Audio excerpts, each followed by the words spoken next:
have the immense pleasure of speaking with Pilar Manchón, a true pathfinder in the AI and technology. Pilar is the Senior Director of Engineering for AI Research Strategy at Google. She also serves the boards of Eventbrite and Universal Diagnostics. Her career spans linguistics, entrepreneurship, and strategy, with major contributions to AI and conversational technologies. We are very excited to hear her insights and experiences. Welcome, Pilar. Thank you so much for being here. Thank you for having me. It's an honor. Oh, the honor is mine. Absolutely. So you built an impressive career in engineering, strategy, leadership, entrepreneurship. Maybe you could share a little bit of your story. I know it's a long story with a lot of things going on, a lot of successes, but maybe you can share the key milestones of your journey. I think the most important thing is that I did not know where I was going to end up when I was studying. It's not like I knew forever that I was going to be working in AI. So it's been quite an interesting adventure in terms of navigating the world, navigating the passions that you discover, and then finding AI and falling in love with it all over again. So at the very beginning, I started doing science and technology, and I was going to do astrophysics. Wow, astrophysics. Oh my I goodness. actually went to physics to study the first year of physics, and I had a sports accident. Okay. And Oh, that kind of knocked me out of the last semester, the whole year. So it kind of put my career on hold. And as I came back, I was no longer as interested in what I wanted to do. okay. So I decided to go to the UK to learn English because I figured that no matter what I did, English was going to come in handy. Right. Turned to be true, huh? I studied English and I worked in the UK for that whole year. I got like the certificates and so on. And when I came back, I decided to do linguistics, more so Okay.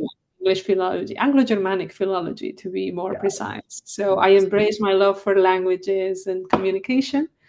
But when I finished that, or as I was doing that, I realized that my other passion, science and technology, was unfulfilled. So I had this double passion that I needed That's amazing. to find. And it was then when I found computational linguistics. Huh. And as I worked more in computational linguistics and I decided to do research, I got into a master Mhm. of science in cognitive science and natural language, because I've always been very interested in how the human brain works.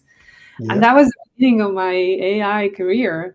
And I did a PhD in intelligent dialogue systems, and that basically opened the door to the company that then I co-funded. And here we are today after selling that company and being in the US, being part of this community of AI researchers. That's impressive. And that company that you mentioned is Indices, right? That's correct. And I need to share this with the audience, right? Because we're talking about, I don't know, 2008 or 2010. Back in Spain, I was studying a company in computational linguistics and natural language processing, a company called Inventa. And then I was like, shoot, I mean, they're super specific, and yet there is this formidable competitor coming out of the south of Spain. So, of course, I hated this company because it was very hard to compete against, right? I hate Now, it. Wrong I word. I hate competitors, especially when you try to grow your business and see some other customer just flying away with your project, right? But and now I know I've been following you and your story, first Intel and several companies, now Google is absolutely impressive. And what you did at Indices was absolutely mesmerizing. That was an impressive company. And myself, I continued with Inventa, and actually I just was able to sell the company a couple of years ago. So I'm not an Inventa anymore. I'm not an Indices anymore. So it's so fantastic to be having this conversation now. I'm really, again, I'm super thankful for that. Thank you for those kind of words. That was how we met. That is correct. Competing with each other. And The thing did is, you like losing projects to competitors? oh, of course, we were No. competitive at the time and everything, but there's a difference between competition and hatred. I know, I know. Maybe hate is not the right word. I know. But it felt very intense, I can tell. Whatever that feeling was, it was intense. And no, of course not. We had other companies at the time, like larger companies that we were competing against, and both Inventa and Indices were small companies that came Right. out with different technologies. So there was also a sense of, okay, we're competing in the big guys league. Let's That's do right. That's right. something. We're both competing against really big guys, and what's some sense of camaraderie, right, between us as well. Hey, this is small startups here, hardly funded, being successful, growing fast. So that's right. We had a lot in common. So, and one day I had the opportunity for you to basically make this speech about the story of indices and many other things, and then I saw the other side of the story. So, wow. That's it. What you did was is absolutely amazing. But no, That's very kind of. I'm sure you have your own adventures about I Inventa. have all kinds of stories. Some are nice, and some are actually terror, more similar to terror movies than anything else. But hey, we survived, and here we are, right? Right, we made it. Absolutely. So now we are right in those AI, large language models, and all the whole shebang, right? So how do you envision all these technologies going to transform everyday life in the near future? I think we're already seeing the beginning of that. I think that the way AI is currently being used, while we're still in the first few stages of that transformation, we're already seeing that it's a very deep uh, transformation that is going to affect almost anything in our lives, whether personally, professionally, mentally, and physically. So I think that there are very few disruptions in history that have the depth that AI has the potential to be.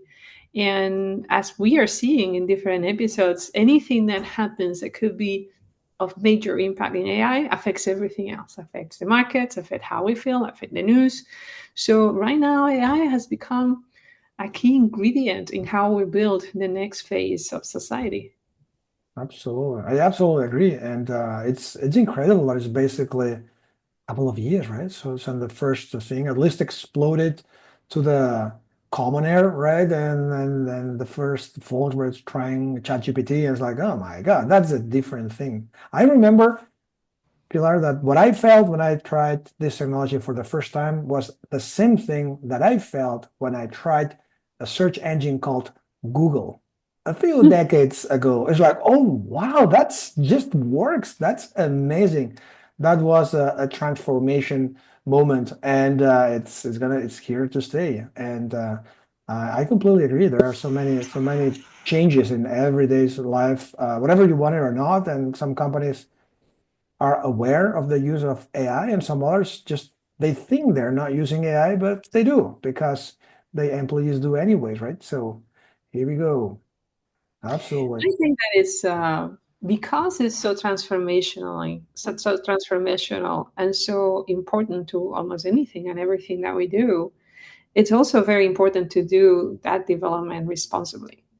And that's why also some of the main area of research that I'm focusing on right now is human value alignment, which has to do Hmm. with responsible AI development. So it's imperative that we make sure that the LLMs or the generative AI that we work on is not only done in the proper way, but it's also guided by our best ways to ensure that it's going to have a positive impact on society. Absolutely. Because essentially it's a huge black box, right? So there's a lot of numbers and parameters, and then everybody trusts what it says. So how we manage this technology, I mean, not everybody, but it's kind of is a huge mathematical formula, right? That computes the probability of the next word. You can think of it as just a gigantic formula, and from it you see intelligence kind of emerging, right? So it's fascinating. And by the way, your computational linguistics background, right? I find this fascinating. And how do you think this field has evolved, right? From what you studied back in time to what computational linguistics is today, and how AI and natural language processing is being worked today. So it's been a very interesting journey, I think, because I think that I had an advantage point in order to You did. experience things in that way, because I was both in the science and technology part, but also in the linguistics and humanity part. So I've always leveraged the advantage of understanding both worlds and being able to translate from one to the other. And it's been really interesting how it has evolved, because before this era where AI has changed in so many ways, there was this divide almost in terms of the purely engineering approaches, and Right. then the more linguistically based approaches that were trying to model language in terms of how we humans understand it. And now we have come to a point where everything is data driven, and it's Right. just abstracting whatever it is that our reasoning patterns are out of very large amounts of data.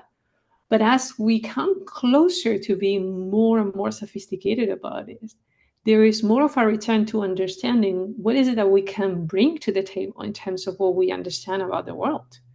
And now we're trying to not only use data, but also guide the abstractions of that data in ways that we understand, or in ways that we know rule somehow how language works, or how we view whatever problems and so on, so that there is a translation in between the hardcore black box like mathematical models that, unless you're a mathematician, don't really understand. You see the inputs and outputs, but you don't really see Right. what's happening in between. There is some level of mapping, some level of understanding, some level of explainability or interpretability of how those decisions are being made, and that's part of the fascinating evolution of all this. Because as a cognitive scientist, Mhm. now that knowledge about how we process information and how we structure language, what we know, what we don't know, what we believe, and now has been debunked, is helping change how we view the evolution of large language models as well. So things are coming closer together, I would say. But right. Completely agree. So instead of kind of parting ways, and the computational linguists say, oh, all this data will never bring you the real intricacies of language, is kind of now working together, right? And I'm not in the market right now, but for I believe there is a lot of opportunities for computational linguistics and computational linguists right now, and companies are going crazy about having both data scientists, mathematicians, of course, software engineers, and computational linguists to bring the best to these models, right? I think so. I think that, if anything, of course, that all the STEM careers are super important, and I totally encourage everybody to do an engineering degree or whatever their passion is. But the humanities, I think, in the world of AI are more important than they have ever been, because we're, like I said before, we're building a new world with AI, and it gives us the opportunity to understand ourselves better. So there is a lot of talk about the bias that's embedded in AI and so on. And it's true, but it's true because it's embedded in the data that we humans generate. So Yep. my take in all this is that it's helping us understand who we are as a society, with all the ugly parts too. So it's a Right. way of surfacing all those things, some of them we knew, some of them we know now. Some of them we will find out, but you can't fix problems that you don't know exist. So by bringing it to the surface and making them obvious, you have an opportunity to fix both the technology, but also society in a way. So it's giving us an amazing opportunity to build something new, not from scratch, obviously, but something entirely new that is better than whatever it was before. But if you want to build something new that is based on us being more humane, of not never losing our essence as humanity, then we have to know where we want to go. And it's the humanities that have been defining the meaning of like who we are, what are we doing here, where are we going, who do we want to be, what does that mean in the big context of things, right? So in my opinion, they've become more important than ever to guide our thinking and our evolution towards that better world, whatever that will look like. Absolutely. That's fascinating. And now you mentioned the word opportunity, right? So I love it. And like now let me ask you as one of your uh, times, right, in your career was an entrepreneur, right? So it's 2025 now. And I know it's very hard to give advice, right? But many of our followers here in this podcast are entrepreneurs that start their business, young professionals aspiring to lead new startups in the AI era. So, what kind of advice would you, if you have to give one or three, what kind of advice would you give someone starting now a company in the space of AI? Well, there is no way around it. I think that you need to embrace AI one way or another. The question is understanding your strengths and your weaknesses, both in the professional world or even in the entrepreneurial world, right? AI opens up a new range of different opportunities, but unless you understand how AI works, unless you educate yourself and do the best you can with the access that you have, which is massive now, Right. then you're not competing at the highest level you can. So it's like with everything else. The difference now is that you have a lot more potential to do almost anything. So it's not AI taking away opportunities from people, it's opening the door for all kinds of people to do fantastic things at a scale and at a velocity that was never possible before.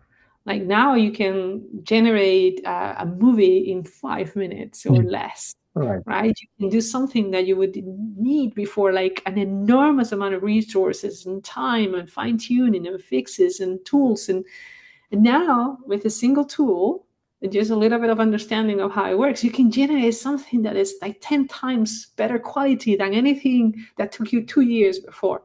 So the opportunity is there.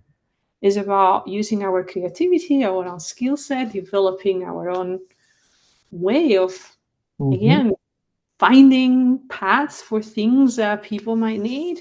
The markets are changing. And when there is a market change, there is again an opportunity Right. to Right. take advantage of those changes, right? So it's a very exciting time for anybody in this world. Absolutely. And at the same time, as entrepreneurs try to say, okay, this is my opportunity to do this, to solve this real problem using AI, that is changing rapidly, right? The AI today is not going to be the same the AI in a month from now, right? So probably it will require as well, as you say, people with imagination and able to grasp opportunities, but also I guess people who are able to adapt and to use these opportunities as well, right? As the technology evolves. Yes, but I would say that there is also something very important. Like with any other technology before, there are different places in that value chain that you can actually do business in. And if you're in the business of creating new AIs, new algorithms, and so on, then that's changing very quickly, right? Okay, so you better be ready for that. And you might have the expertise, the team, the appetite to do that. Absolutely. But there are other places where how the technology evolves is in your advantage because you're part of a value chain and that is transparent to you. So if you work with the right partners that are offering you the right kind of flexibility, then the progress and the sophistication of the model changing doesn't necessarily change, but rather improve or give you more potential for whatever your business model is. So I think it's a matter of analyzing where in that value chain you want to bring value Right.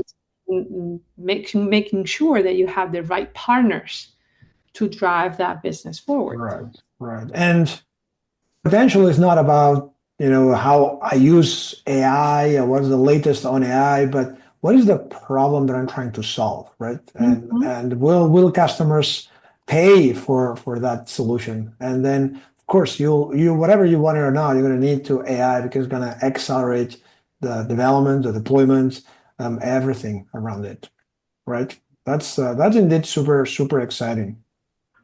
All Yeah, and how right. unique it is, right? How Yes, different it is from whatever it is, and how easy it is for someone who sees your idea and wants to replicate it. It's like, okay, am I bringing something that only I can do?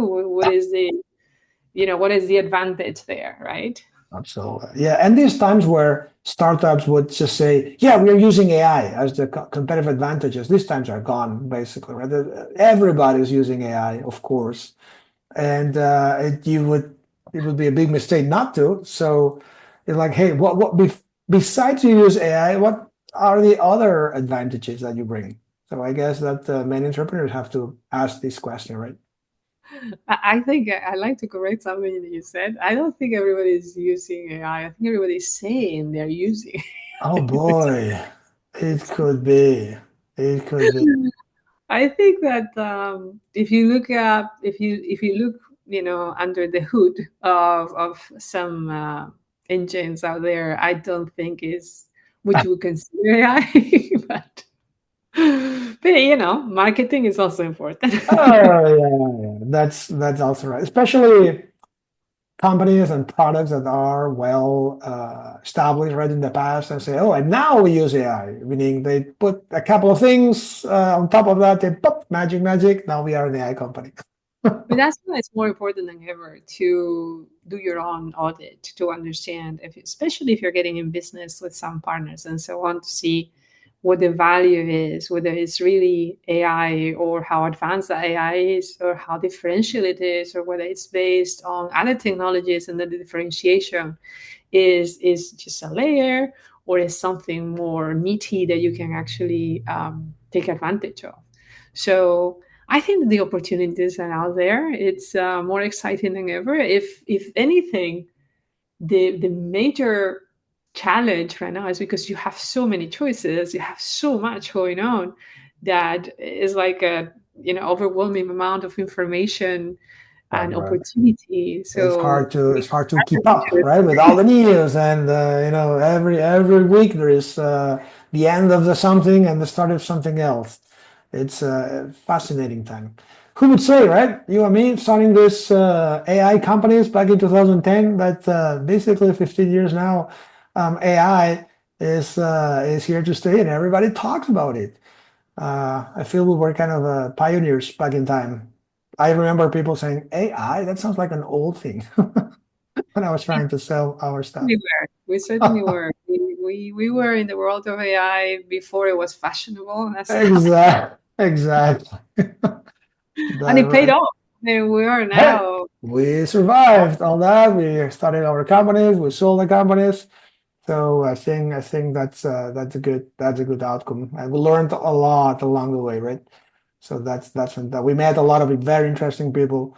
So that's what matters. Now let's take the crystal ball right now and say, hey, let's say in 2, 3, 5 years from now, or maybe more, what do you think AI is going to bring us, or how is AI going to look like for us, the mortals? What do you think?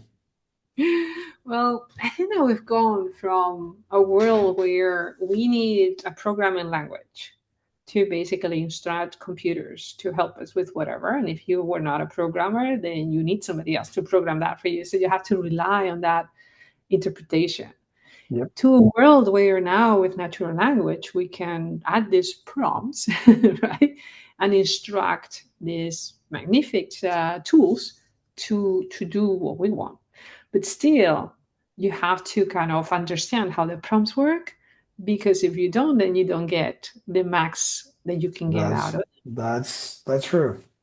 So it's still not there in the sense that, okay, it's natural language, but it's a special kind of natural language that has requirements beyond what a normal person would require in order to explain it to another person.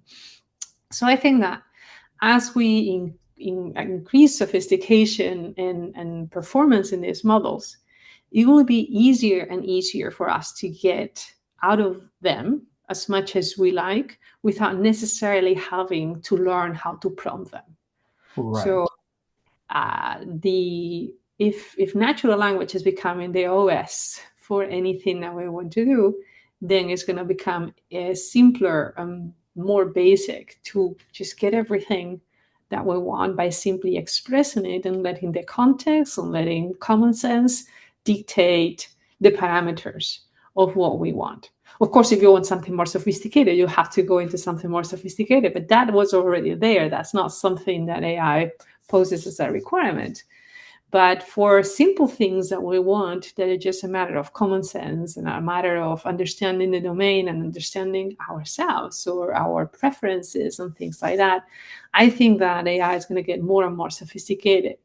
And that implies that our lives are going to be easier in many ways. So we're going to have these agents, and this is the age of agentic Agents everywhere. Yes. agents that do things on our behalf, agents that represent our interest, that maybe negotiate with other agents on our behalf. But in order to do that, they have to understand who we are, what we want, what our preferences are, and the limitations of those negotiations and so on. So increase in personalization, increase in performance, increase in easiness of communication, like understanding or expressing yourselves, and more gradual inclusion of all these agents pretty much anywhere for anything. Right. Right. And one of the things that these large language models are, that's my belief, right? But they're not particularly good at is asking questions, right? Say you prompt, I want this, I want that, blah, blah, blah, as, with all the detail. But they never heard a large language model saying, why? Why do you want that? We do Because make say why. yeah, because if you tell me why, I might actually improve a whole lot of what you want to do before starting, writing codes or spitting out answers. It's like, do you want this or that? Or what, how would something like this work? And kind of interactively, getting deeper with the AI and what you want, right? I don't know. Maybe I'm an idealistic, but it would be great to have like large language models that ask questions instead of just requiring, just as you say, right, more and more sophisticated prompts. Yes, in a way, it reminds me of some of the characters that we implemented back in those days that we were talking about before, and Right. the experiments that we did by imprinting certain personality types in certain ways. And I think that there is so much there to play around, like, especially to play out on your own limitations when you're aware of them. Like, I don't know, if you shop too much, it's like maybe your shopping assistant say, "Are you sure you want to buy that?" Like, oh man, maybe Exactly right. You've been here spending a lot of money already. You sure, sir, you don't want to go home, right? you already bought 3 pairs of shoes. Are you sure you want a fourth one? You got another one? Come on. So who knows? Maybe we. Maybe that's AI is gonna take care of us more than ourselves. Yeah. Absolutely right. All right. So all in all, a brilliant future that I believe we're gonna see here. And we still have some other stuff, right? Pending, right? Cars that drive themselves and planes that fly themselves. And there's room for improvement in many areas, I believe. Yes, absolutely. One of the areas that excites me the most is research. So, breakthroughs in science. I think that we are seeing the beginning of that. And what I say many times is that I think we're at the beginning of another renaissance. Is when AI is becoming common ground for pretty much any expert in any field of science.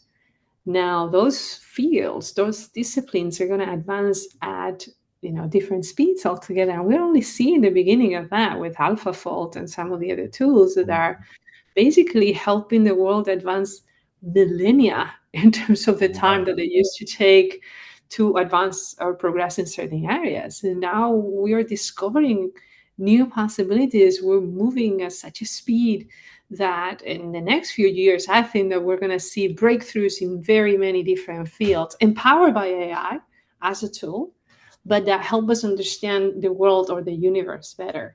And that's going to be even more exciting. That's right. That's right. Maybe AI will gonna give us this theory of everything, right? That we've been chasing around for a few years now. Who knows? That's impressive. Pilar, I want to be first again, thank you for being here, and I want to be respectful with your time. I have just one question, which is many of our the audience likes to now and then get in touch with the people that we talk to. So, what would be the best way to try to reach out to you and kind of contact you? Well, I'm on LinkedIn. My Okay. LinkedIn profile is available and it's very easy to find. So I encourage anyone who wants to reach out to either look at my LinkedIn or find me on X/Twitter, whatever we call it now. I call it Twitter. Yes. Sorry. So I'm going to put these links in the description to your LinkedIn profile and your X profile as well. So hey, um, Pilar, again, thank you so much for being here with us today. Thank you for having me. It's a pleasure. And for here, the audience, stay tuned because very soon we're going to have a very exciting folks coming here and talking about the AI, the future of AI, and everything. So keep updated.